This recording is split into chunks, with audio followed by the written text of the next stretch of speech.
देखिए, इस मामले में हमने 3 स्पेशल टीम का गठन किया हुआ है, जो कि हमारी दोनों सीआईए की टीम है और थाने की टीम है। जो कि हमने इनपुट ये मिला था कि भाई जो ये नौकर इन्होंने रखा था, जो अभी इनके घर से फ़रार है और उसी ने ये वारदात की है, तो वो भी उसके भी ऊपर भी हम काम कर रहे हैं। और उसको जिस नौकर के रेफरेंस से रखा गया था, जो किसी और ने रेफ़र किया था, वो भी अभी फ़रार चल रहा है। तो हम उनकी तलाश में हैं। हमें जो इनपुट्स कुछ मिले हैं उसी दिशा में हम काम कर रहे हैं। हमने अपनी दोनों टीमों को आगे भेजा भी हुआ है और लोकल यहाँ पे हम साइबर सेल भी हमारी लगी हुई है और लोकल थाने की टीम भी लगी हुई है। हम यहाँ पे लगातार पूछताछ कर रहे हैं और जैसा भी होगा आगे उसके संबंध में कार्रवाई, बिल्कुल हमारा यही उद्देश्य है कि जल्द से जल्द इसको ट्रेस आउट किया जाए। सर, जैसे कोई नौकर रखता है या कोई किराएदार रखता है, तो उसके लिए क्या मैसेज देना चाहेंगे आम पब्लिक को? आम पब्लिक के लिए संदेश यही है कि पुलिस पहले भी इस संबंध में समय समय पर जागरूकता अभियान भी चलाती है और हमारी तरफ से एडवाइजरी भी जारी की जाती हैं कि अगर कोई भी व्यक्ति किसी भी नए किराएदार को अगर किराए पे मकान देता है या कोई भी नया नौकर रखता है, तो उसका वेरिफिकेशन पुलिस के माध्यम से ज़रूर कराएं।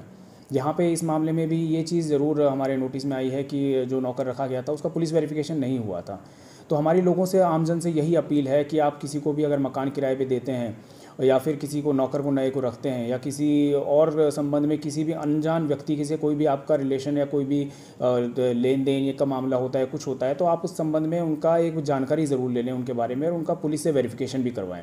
और यही हमारी अपील रहेगी जितने भी होटल, रेस्ट और ये गेस्ट हाउसेस चलाते हैं कि वो भी अगर किसी को भी अपने यहाँ पे रुकने के लिए कमरा देते हैं तो उनसे ज़रूर उनकी आईडी लें और अपने पास उनका प्रॉपर रिकॉर्ड रखें। अदरवाइज़ मान लो कभी बाद में कोई इन्वॉल्वमेंट किसी अपराधी का किसी होटल में रुकने का पाया जाता है तो फिर होटल वाले पे या गेस्ट हाउस के मालिक पे या मैनेजर पे भी संबंधित कार्रवाई की जाएगी। तो सर, कोई पता लग पाया हो जो अपराधी फरार हैं, जो चोर फरार हैं, उनका कहीं ठिकाना पता लग पाया हो कि कहाँ के थे, कोई एड्रेस प्रूफ उनका मिल पाया हो, कहाँ के रहने वाले थे?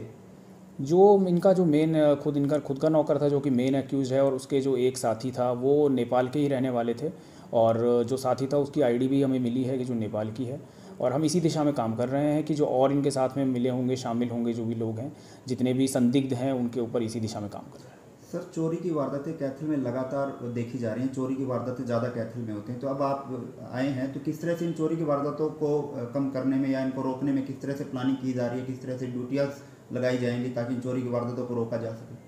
इस दिशा में हमारा प्रयास यही रहेगा कि हम पुलिस गश्त को बढ़ाएंगे और नाके जो हैं हमारे शहर के चारों तरफ जो रात्रि में लगते हैं, शाम के समय लगते हैं, उनको भी प्रॉपर मुस्तैद किया जाएगा, उन पर फोर्स भी थोड़ी हम बढ़ाएंगे। और इसी दिशा में काम होगा कि पहले भी जिस हिसाब से पेट्रोलिंग हमारी रूटीन में चलती है उसको और ज़्यादा मजबूत किया जाए और अफसरों की भी जिम्मेदारी लगाई जाए कि अफसर खुद भी पेट्रोलिंग पे निकलें, फील्ड पे निकलें और ज़्यादा से ज़्यादा पेट्रोलिंग करें, गश्त करें। और लोगों में ये मैसेज भी जाना चाहिए कि भाई चोरों को भी ये पुलिस का कम से कम डर होना चाहिए कि भाई पुलिस एक्टिव है, अगर वो कुछ भी वारदात करेंगे तो पुलिस तुरंत एक्शन लेगी। इसी दिशा में हमारा ये प्रयास क्या माना जाए, क्योंकि लगातार इस चोरी की वारदात लगातार कैथल में हो रही है, पुलिस की कार्यशैली पर कहीं ना कहीं लोग सवाल खड़ा करते हुए नजर आ रहे हैं, तो अब क्या माना जाए कि आपने नई जिम्मेवारी, आप बखूबी आए हैं एसपी की जिम्मेवारी संभाली, तो क्या मानते हैं कि लोग अब बेचिंत रहें कि कुछ अच्छे कदम जो है वो इस और उठाए जाएंगे ताकि चोरी की वारदातों को रोका जाए? जी देखिए, पुलिस का यही प्रयास होता है, हमारा भी यही प्रयास है। मैंने चाहे नया यहाँ ज्वाइन किया हो, लेकिन मैं मानता हूँ कि पहले के अफसर भी इस दिशा में ध्यान देते होंगे और हमारा उद्देश्य यही है कि आम जन सुरक्षित महसूस कर सकें।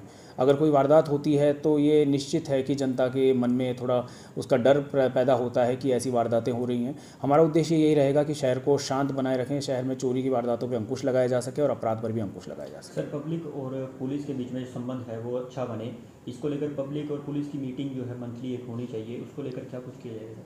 इस दिशा में हम कम्युनिटी लाइजन ग्रुप